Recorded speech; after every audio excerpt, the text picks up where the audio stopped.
madaxweynaha Jamhuuriyadda Soomaaliya mudane Maxamed Cabdilaahi Maxamed Farmaajo ayaa isugu yeedhay madaxda maamul goboleedyada iyo gobolka Banaadir shir degdeg ah si loo sii ambaqaado safgaradkii lagu gaadhay gudaha magaalada Baydhabo ee xarunta gobolka Baay iyo dhamaystirka heshiiskii 17 Sebtembar lagu saxiixay gudaha magaalada Muqdisho.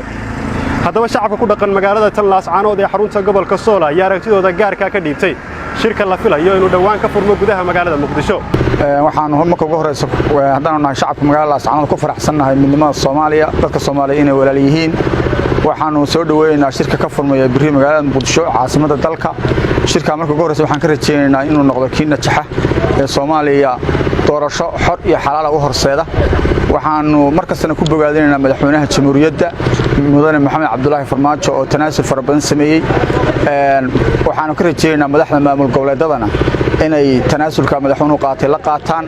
midnimada laga shaqeeyo wada jirka laga shaqeeyo dadka Soomaaliyeed wadada walaala ah meel kasta ay joogaan raas Kambooni ilaa raas Casayr markasta midnimada Soomaaliya waa lama taabtaan wad ogtihiin maanta wadanka waxa ka jira barihiinii inay Kenya soo damacday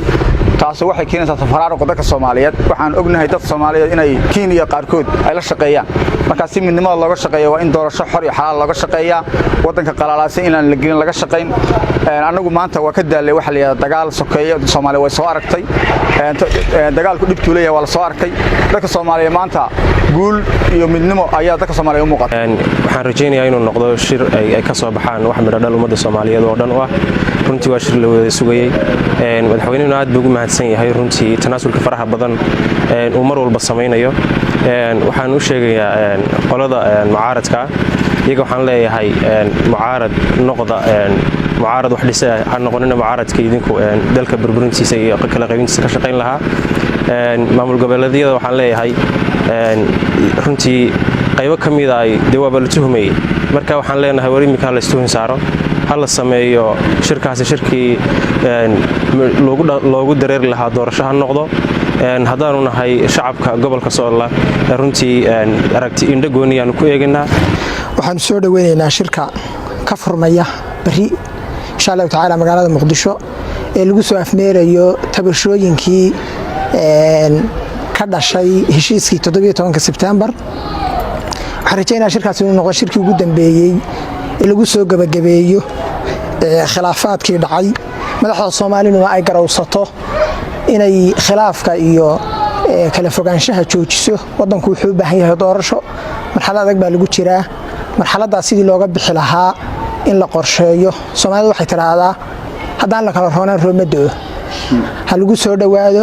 wadankan ha laga shaqeeyo dantiisa danaha shisheeye iyo danaha shakhsiga meelaha la iska dhigo wadankan dhinaca isu raaco